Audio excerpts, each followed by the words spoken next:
ये weightage of subjects की है इन जनरल, ये जनरल बात करिए। पिछले 5 साल में जितने भी गेट के एग्जामिनेशन हुए उन सबको उठाया, तो पिछले 5 साल में जितने भी गेट के एग्जामिनेशन हुए उन सबको उठाया, कलेक्ट किया और आपके सामने एक लिस्ट बना के दे दी है। तो ये एनालिसिस मैंने आपको करके दिया पिछले 5 साल के गेट एग्जामिनेशन की। अब यहाँ से जो हाईएस्ट वेटेज वाले टॉपिक है मैं उनको कलेक्ट कर लूँगा। मेरा एम क्या होगा? मेरा एम ये होगा कि अभी जो 8 महीने बचे हैं, 8 मंथ्स आर बीइंग लेफ्ट, ये 8 महीने बचे हैं, इस 8 महीने को आप 3 कैटेगरी में डिवाइड कर सकते हो। This 8 months can be divided in 3 different categories. 8 महीने अगर मैं एनालिसिस करूँ अप्रॉक्सीमेटली 6000 आवर्स है, तो अप्रॉक्सीमेटली 6000 घंटे बचे हुए हैं। अब 6000 घंटे में से मैं मान के चल रहा हूँ कि 50% टाइम तो आप इन्वेस्ट करोगे सोने में, खाने में और बाकी डे टू डे आपकी जो एक्टिविटीज़ हैं। सो 50% टाइम अगर यहाँ से चला जाता है तो कितना टाइम अवेलेबल है मेरे पास पढ़ने के लिए? So 3000 hours. So 3000 hours are available for you to study for the GATE examination. चाहे अगर आप पहली बार तैयारी कर रहे हो या आप पहले से तैयारी कर चुके हो, आपके पास आज के बाद अप्रॉक्सीमेटली 3000 घंटे बचे हुए हैं। गेट के अगर सिलेबस की बात करें, if I talk about the syllabus of the GATE, approximately 800 से लेके 900 घंटे का है। So if I talk about the syllabus of the GATE, it can be covered in 800 to 900 hours.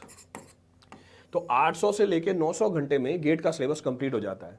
इसका मतलब ये है कि अगर आप पहली बार भी तैयारी कर रहे हो तब भी आप इस सिलेबस को कंप्लीट कर सकते हो। Then also you will be able to complete this syllabus. Reason being आपके पास कितना टाइम अवेलेबल है? आपके पास 3000 घंटे अवेलेबल है। अगर मैं मैक्सिमम भी लेके चलूँ, लेट अस सपोज 900 आवर्स, इसको भी आप राउंड ऑफ कर लो 1000 आवर्स। इसका मतलब 1000 घंटे में तो मेरा सिलेबस कंप्लीट हो जाएगा अगर मैं पहली बार भी पढ़ रहा हूँ। इसके बाद भी मेरे पास 2000 घंटे बचे हैं। इसका मतलब ये 2000 घंटे में कहाँ इन्वेस्ट करूँगा? इसको मैं इन्वेस्ट करूँगा अपने रिविजन के लिए और टेस्ट सीरीज के लिए। So rest of 2000 hours will be invested in your revision and for your test series. और रिविजन में आपका मैक्सिमम टाइम जाएगा, रिविजन में आपका मैक्सिमम टाइम जाएगा। तो मैंने आपको एक ओवरव्यू दे दिया है कि कितना टाइम अवेलेबल है। तो 8 महीने बोले समझ में नहीं आता, अगर मैंने आवर्स में कन्वर्ट करके दे दिया तो हाँ एक प्रैक्टिकल चीज़ दिख जाती है, अरे 3000 घंटे अवेलेबल है और गेट का सिलेबस तो कितना है? 800 से लेके 900 घंटे का ही है। इसका मतलब मैं सिलेबस को पढ़ के कम से कम 5 बार तो रिवीजन कर ही सकता हूँ। इसका मतलब मैं सिलेबस को पढ़ के कम से कम 5 बार रिवीजन कर सकता हूँ। At least 5 times you can go for the revision, क्योंकि जैसे जैसे आप रिवीजन करते जाते हो वैसे वैसे उस टॉपिक के कंप्लीट होने में जो टाइम लगता है वो कंपैरेटिवली रिड्यूस होता जाता है। तो एक बार पढ़ना और कम से कम 5 बार रिवीजन इस पर्टिकुलर ड्यूरेशन के अंदर अचीव किया जा सकता है, और ये एक सफिशिएंट टाइम है गेट एग्जाम को क्लियर करने के लिए, और एक अच्छी रैंक से गेट क्लियर हो सकता है। अब अगर हम बात करें कि इस टाइम में भी अगर मैं पहली बार तैयारी कर रहा हूँ या मैं पहले तैयारी कर चुका हूँ, मुझे किन किन टॉपिक्स के ऊपर फोकस डालना है, तो उसके लिए अगर हम बात करें चेक, अगर हम बात करें एप्टीट्यूड की और मैथमेटिक्स की, एवरेज नंबर ऑफ क्वेश्चंस कितने आ रहे हैं? 10-10, यानी एवरेज मार्क्स कितना आ रहा है? 15-15। तो 28 से लेकर 30 नंबर का आता है इसके अंदर। 28 to 30 मार्क्स का आपको एप्टीट्यूड और मैथमेटिक्स में से मिल जाएगा। पर पिछले 5 सालों का एवरेज निकालोगे 30 नंबर का आ रहा है, तो पिछले 5 साल का एवरेज निकाला 30 नंबर का निकल के आ रहा है। इसके बाद ये तो हुए नॉन टेक हमारे, these are our non tech. So non technical subject, ये हमारे सारे टेक्निकल सब्जेक्ट हैं, these are our technical subject. तो अगर काउंट करोगे कितने निकल के आ रहे हैं? अगर मैं इसको काउंट करूं टोटल कितने सब्जेक्ट हो गए? 14 सब्जेक्ट हो गए। 2 हमारे नॉन टेक्निकल है और 12 हमारे टेक्निकल सब्जेक्ट हैं। इसमें कुछ मर्ज भी कर रखे हैं, in this some of the topics are merge also. जैसे हाइड्रोलॉजी इरीगेशन को एक साथ ले लिया, जैसे हमने सॉम और इंजीनियरिंग मैकेनिक्स को एक साथ ले लिया। आप सेपरेट आउट भी कर सकते हो। हमने एफएम और ओसीएफ को एक साथ ले लिया, तो वो एक साथ चल सकते हैं। छोटे छोटे टॉपिक्स आप बाइफरगेट नहीं करोगे। क्लियर है चीज़? चलो आगे बढ़ते हैं। So will continue. तो नॉन टेक की बात करोगे 30 नंबर का, यानी ये तो मुझे करना ही करना है, यानी इसके ऊपर तो मेरा कमांड होना ही चाहिए अगर गेट में मुझे अच्छी रैंक लानी है। अब अगर 2 मेजर टेक्निकल टॉपिक्स की बात करें, it is your environment and soil mechanics.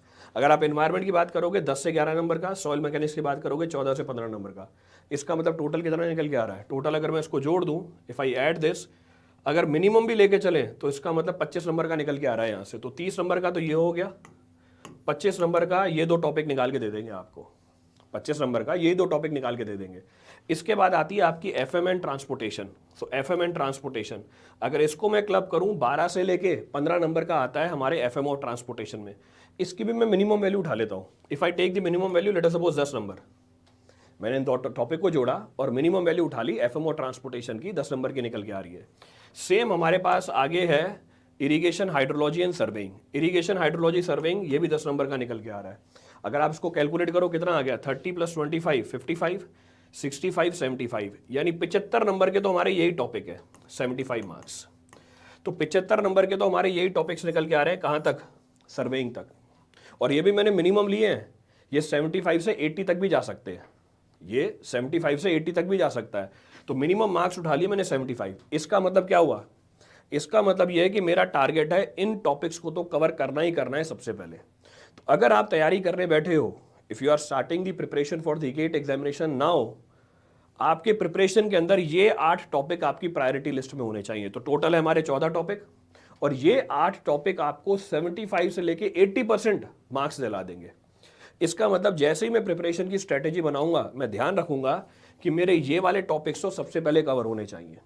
अब आपके पास ये जो 8 महीने बचे हैं, जो 8 महीने बचे हैं या 3000 घंटे बचे हैं, इसको आप 3 पार्ट में डिवाइड कर सकते हो। You can divide this in 3 different categories और 3 डिफरेंट पार्ट्स। 3 पार्ट में कैसे डिवाइड कर सकता हूँ, लेट सपोज 3 मंथ, 3 मंथ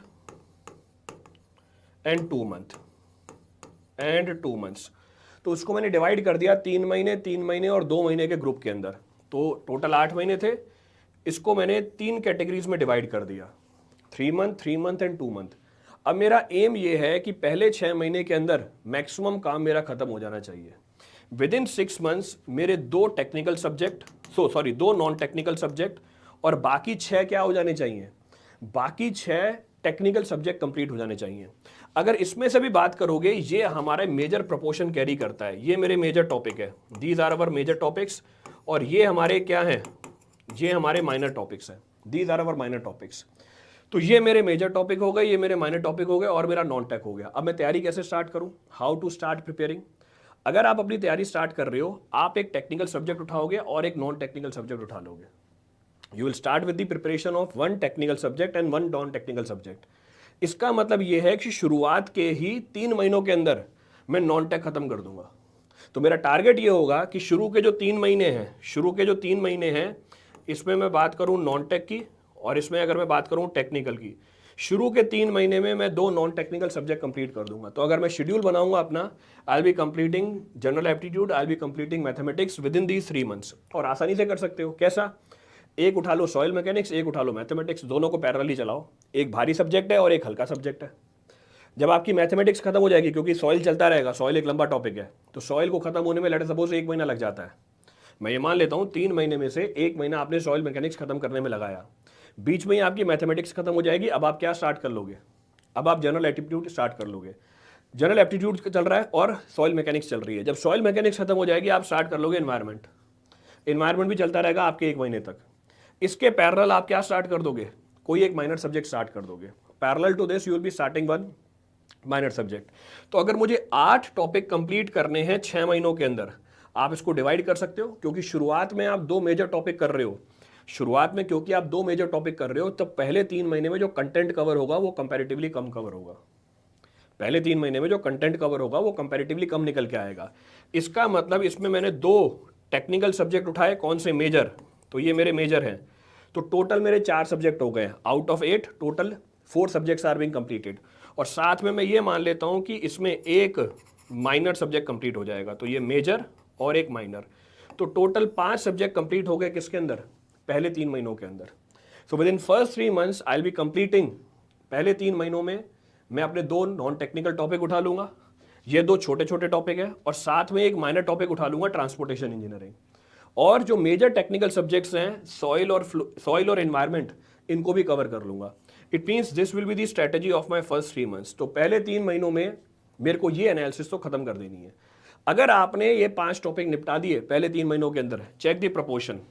तो अगर आप इसकी प्रपोर्शन चेक करें, 30 नंबर, 25 नंबर और ये 5 नंबर, इसका मतलब ये 60 नंबर का तो वेटेज आपने कवर कर लिया पहले 3 महीने के अंदर। इसका मतलब ये क्या किया, 60 नंबर का तो आपने वेटेज कवर कर दिया किसमें, पहले 3 महीनों के अंदर। अब अगले 3 महीने में आते हैं।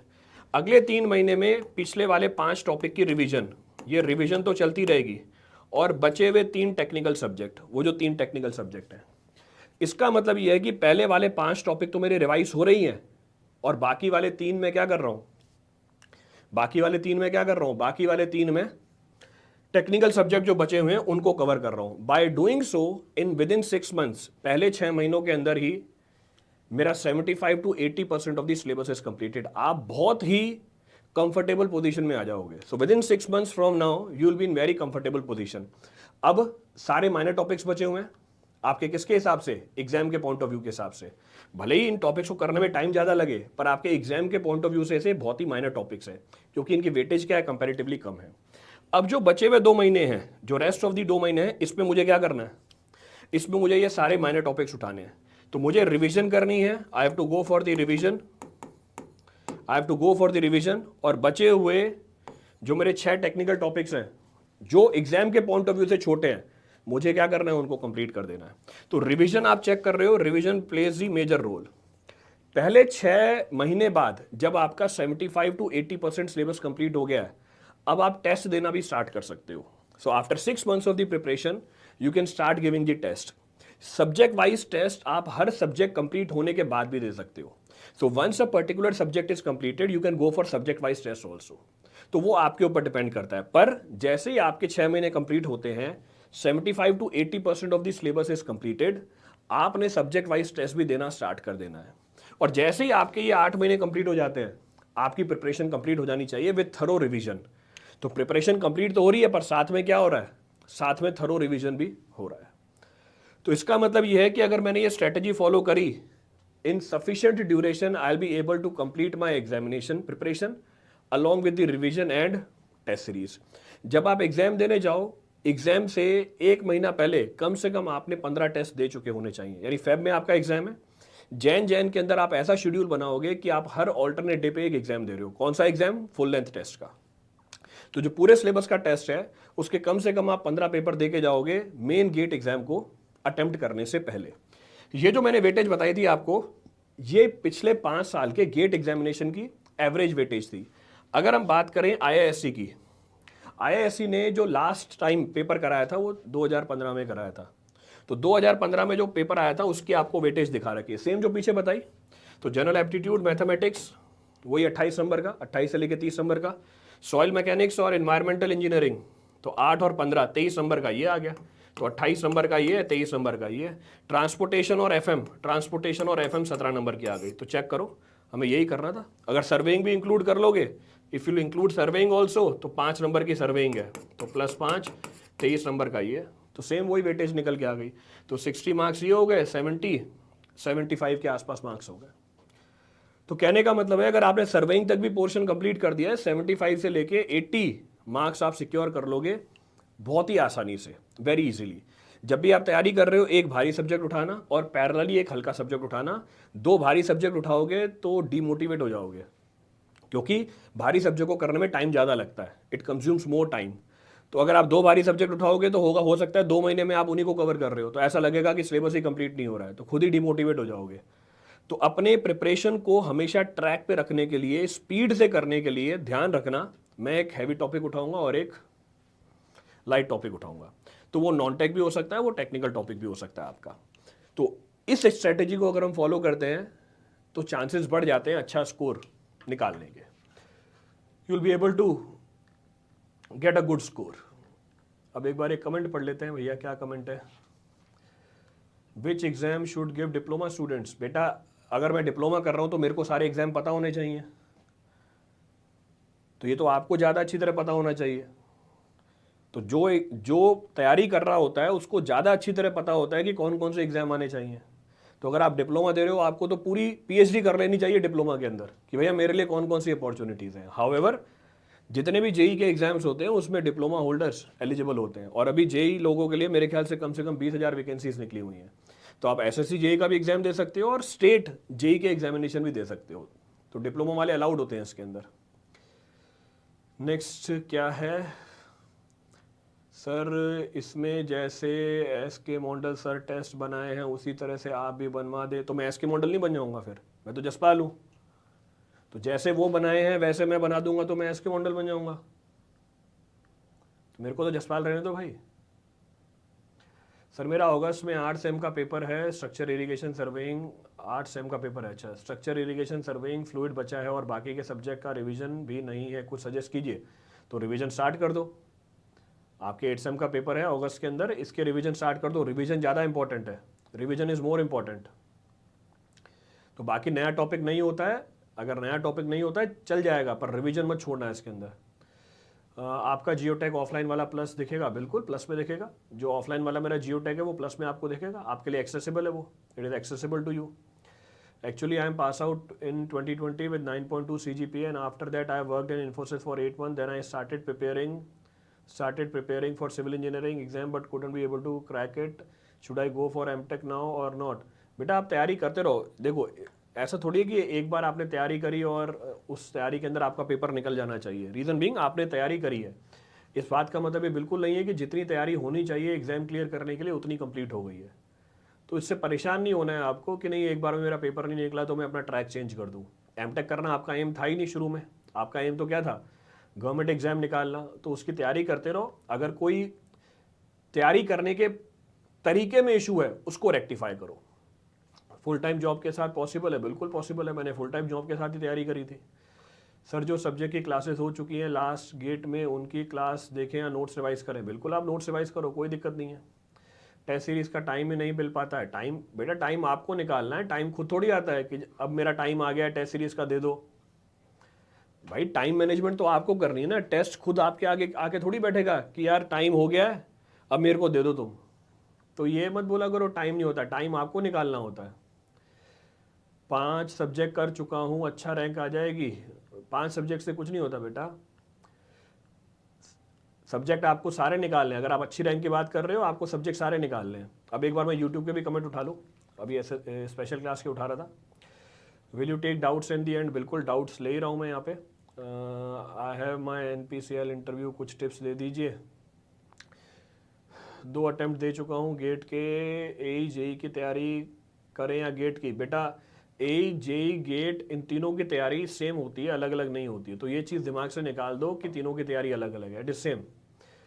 Your best got 300 rank in final year just with an academy plus no fancy or big coachings. योजी मोजी, चलो बहुत बढ़िया, बधाई हो योजी मोजी। ESC का कितना टाइम लगेगा? ESC में 1 महीना और जोड़ दो नॉन टेक के लिए। SSC JEE के साथ बिल्कुल। Sir I am very confuse about GATE ESC and JEE, क्या करूँ? अरे भैया चारों की तैयारी सेम होती है, हिस्ट्री टेक अलग अलग थोड़ी होती है। क्या कन्फ्यूजन है इसके अंदर? जो 4 एग्जाम आपने लिखे हैं चारों के एग्जाम की तैयारी सेम होती है, बस नॉन टेक का फ़र्क होता है। आपसे पढ़ के सब कुछ क्लियर हो जाता है without any doubt. Thank you for teaching. हो गया। हाईवे के बाद हाइड्रोलॉजी शुरू करवा दीजिए। बेटा मैंने पोल क्रिएट कराया था ग्रुप के ऊपर कि हाईवे के बाद किसकी यूट्यूब पे क्लास होगी। सर्वेइंग में मैक्सिमम वेटेज आई थी तो सर्वेइंग स्टार्ट होगा इसके बाद। I be starting with the surveying. 72 marks पे AIR 30 आया। Many congratulations. सर सारा सब्जेक्ट ना करें आज के डेट में, जो कंप्लीशन चल रहा है कुछ नहीं हो पाएगा। बिल्कुल सही बात है, सारे सब्जेक्ट करना है। सर सोशल मीडिया और सोसाइटी बहुत ज़्यादा डिस्ट्रैक्ट करती है, तो दोनों को हटा दो। जो चीज़ आपके तैयारी में आपको डिस्ट्रैक्ट कर रही है उसको आगे से हटा दो। सोसाइटी को भी हटा दो, उससे कट ऑफ हो जाओ, सोशल मीडिया से भी कट ऑफ हो जाओ। AE की टेस्ट सीरीज़ अवेलेबल है? हाँ बिल्कुल अवेलेबल है AE की टेस्ट सीरीज़। हिस्ट्री टैग तुम्हारा हो गया। Sir environment public health topic is added, where to prepare for this? बेटा गेट और ESC में तो ऐड नहीं हुआ है। गेट और ESC में ऐड हो जाता तो मैं करा देता। सर मेरा 95% सिलेबस हो गया है, थोड़ा मैथमेटिक्स बाकी है, रिवीजन डेली कर रहा हूँ। बिल्कुल बहुत अच्छी बात है। शैल आई स्टार्ट गिविंग की टेस्ट सीरीज़? बिल्कुल ऋषभ, टेस्ट सीरीज़ देना स्टार्ट कर दो, आपका सिलेबस कंप्लीट हो गया 95। सॉइल का पढ़ा हुआ जल्दी याद नहीं रहता। जिस टॉपिक को आप ज़्यादा टाइम तक रिटेन नहीं कर पा रहे हो उस टॉपिक की रिवीजन बढ़ा दो आप। तो सॉइल ज़्यादा टाइम तक याद नहीं रख पाते तो सॉइल की रिवीजन ज़्यादा होनी चाहिए। Increase the frequency of revision of soil mechanics. अब एक बार मैं स्पेशल क्लास के डाउट ले लूँ।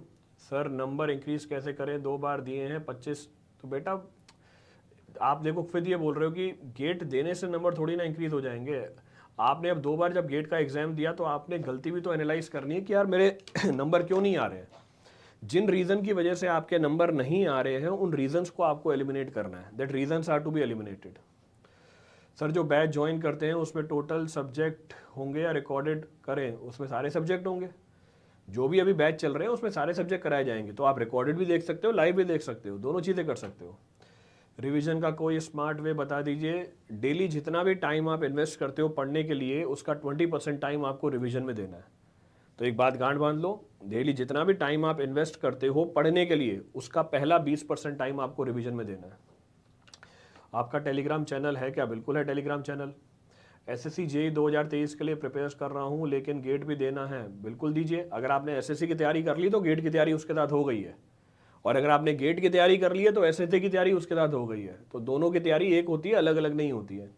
अभी से शुरू करेंगे तो ईएससी क्लियर हो सकता है 8 महीने में, बिल्कुल। अब आपको अभी से शुरू करके ईएससी की तैयारी करनी है तो आपको अपना पेस एक्सेलरेट करना पड़ जाएगा। तो अगर आप गेट के लिए पढ़ रहे हो 5 से लेकर 6 घंटे, तो ईएससी के लिए आपको नंबर ऑफ आवर्स बढ़ाने पड़ जाएंगे सिलेबस को कवर करने के लिए, क्योंकि ईएससी में नॉन टेक का पोर्शन कंपैरेटिवली ज़्यादा है गेट से।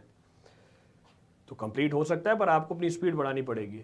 अभी मैं 6 सेम में हूँ, एक्सटर्नल एग्जाम देकर 7 सेम में आ जाऊँगा, और प्लस का सब्सक्रिप्शन भी है मेरे पास। गेट ईएससी साथ में कर सकते हैं, बिल्कुल कर सकते हैं। अभी सर 2.5 आवर का एक लेक्चर होता है, 7-8 लेक्चर एक सब्जेक्ट।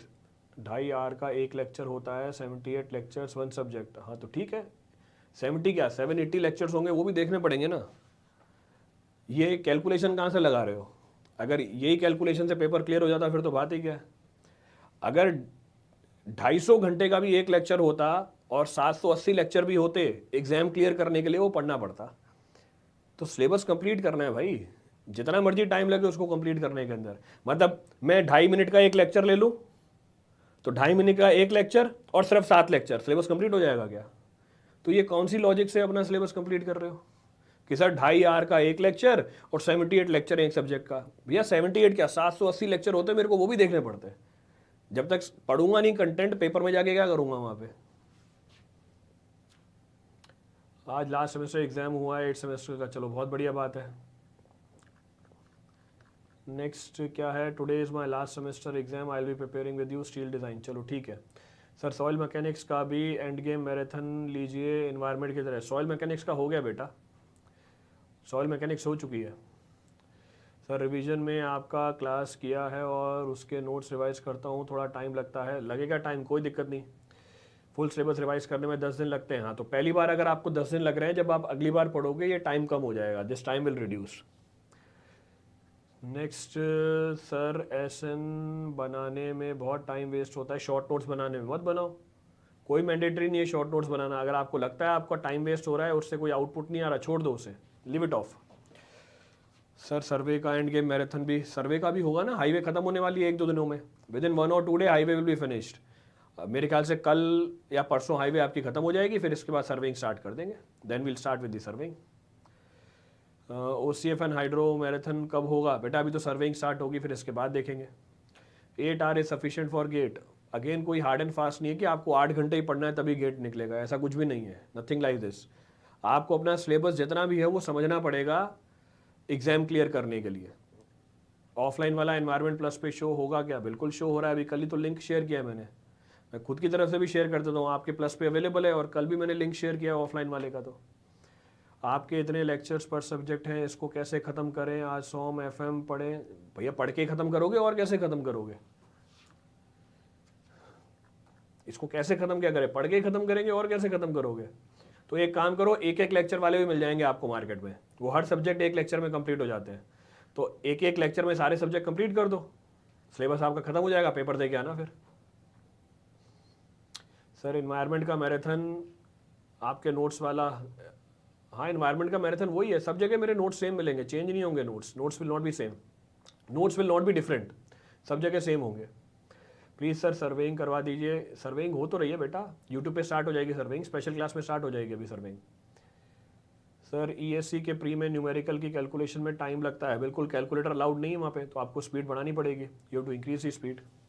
सर सब टेक्निकल सब्जेक्ट का एंड गेम मैराथन करा दीजिए। करा तो दिया बेटा, 5-6 सब्जेक्ट तो करा ही दिए। एनवायरनमेंट हो गई है, सॉइल हो गई है, BMC हो गई है, कंस्ट्रक्शन मैनेजमेंट हो गई है, अभी ट्रांसपोर्टेशन हो गई है, सर्वेइंग स्टार्ट होने वाली है, तो सारों का करा तो रहा हूँ धीरे धीरे। हाइड्रोलॉजी इरीगेशन करा दी है, तो धीरे धीरे सब कर रहे हैं, slowly we are doing all.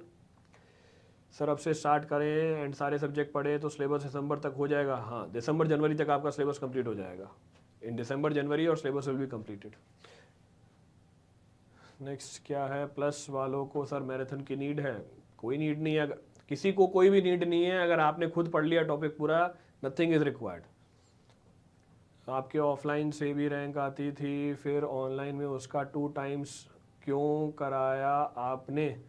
आपके ऑफलाइन से भी रैंक आती, क्योंकि ऑफलाइन में आर्ट्स फिक्स होते हैं, ऑनलाइन में आर्ट्स फिक्स नहीं है। ऑफलाइन में बांध के रखते थे तो उतना नहीं पढ़ा पाते थे। पैटर्न चेंज होता जाता है हर साल, पैटर्न चेंजेस एवरी ईयर। तो आगे बढ़ने के लिए बाकियों से तो एज निकालनी पड़ेगी ना।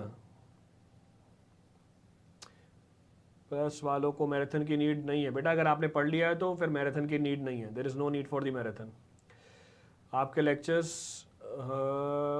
शुरू में अच्छे लगते हैं, पर बीच में जाके ऐसा होता है कि बहुत इन्फॉर्मेशन लोडेड हो जाता है, भूल जा रहे लगता है, तो रिवीजन करो, then go for the revision.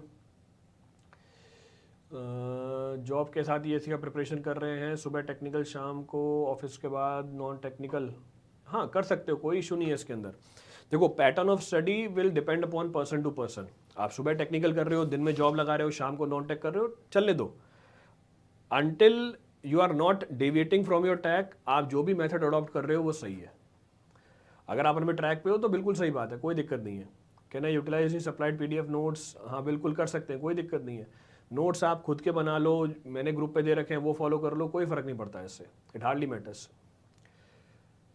I am a new student, आपने नेक्स्ट सब्जेक्ट कौन सा पढ़ाएंगे? बेटा अभी वो तो बताया, सॉइल स्टार्ट होने वाली है, will be starting with this soil.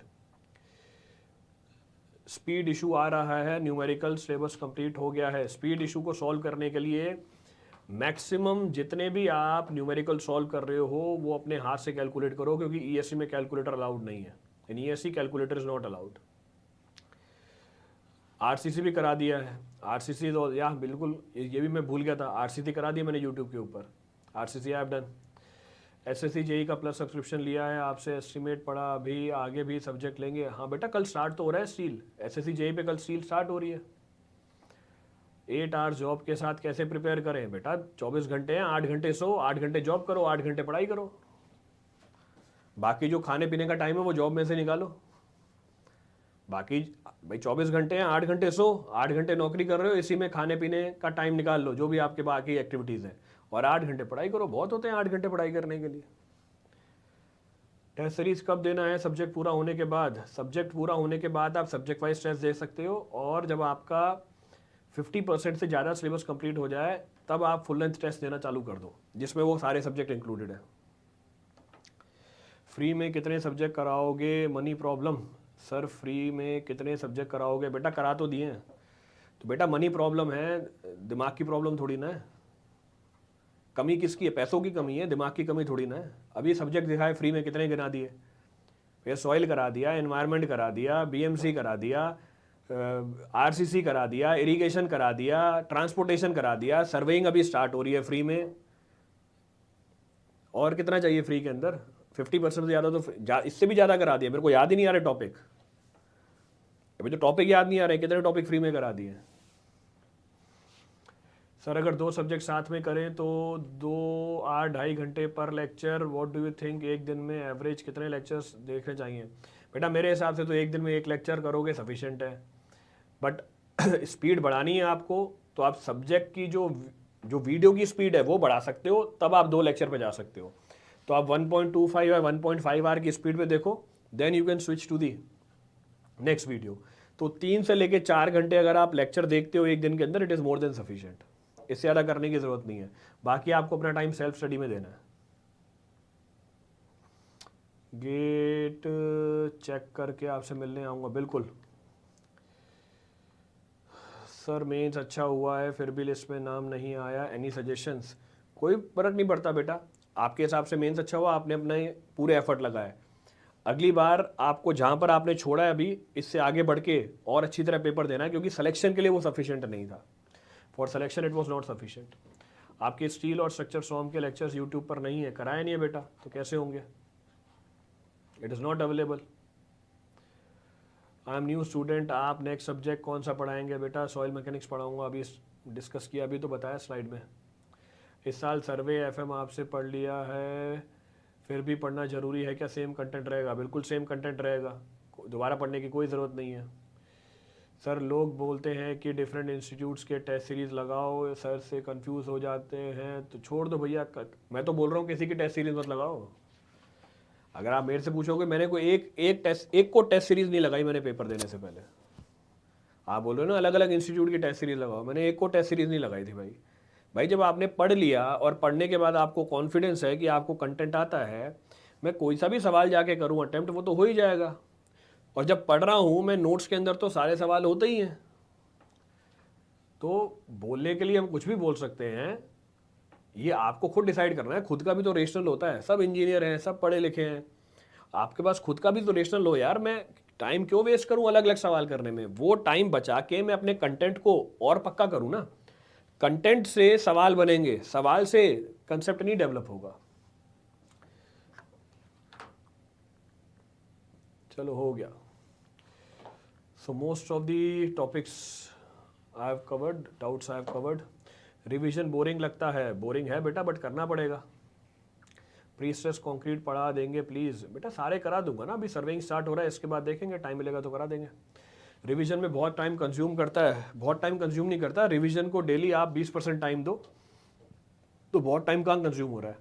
अगर मैं आज से पढ़ना स्टार्ट कर रहा हूँ तो डेली मेरे को 20% अपने पढ़ने का टाइम इन्वेस्ट करना है रिवीजन के अंदर। तो बहुत ज़्यादा टाइम कहाँ लग रहा है, बहुत ज़्यादा टाइम इसलिए लग रहा है क्योंकि आप रिवीजन पहले दिन से नहीं कर रहे। तो जो चीज़ को एक्यूमुलेट करते जाओगे लास्ट के लिए, तो फिर लास्ट में तो ज़्यादा टाइम लगेगा ही ना आपका। आप शुरू से करो। चलिए, एक्स्ट्रा क्वेश्चंस कहाँ से प्रैक्टिस करें? एक्स्ट्रा क्वेश्चन ऐप के ऊपर अवेलेबल है, 5000 से ऊपर क्वेश्चन अवेलेबल हैं ऐप के ऊपर। So more than 5000 problems are available. 5000 में नहीं, 5600 problems are available on the app. App से कर सकते हो आप क्वेश्चन प्रैक्टिस। सभी सब्जेक्ट यूट्यूब पे कहाँ हैं? यूट्यूब पे ही हैं। अब आप ये तो बोल रहे हो सर सभी सब्जेक्ट यूट्यूब पे कहाँ हैं? यूट्यूब पे ही हैं, ढूंढो कहाँ पर है। चलिए सफिशिएंट है, इसके बाद नेक्स्ट क्लास है मेरी। So follow the strategy that I have discussed and I hope you will crack the get this time. इस टाइम तो गेट निकाल ही दोगे। चलो इसके बाद ट्रांसपोर्टेशन वाली क्लास में मिलते हैं। Will meet on the transportation class.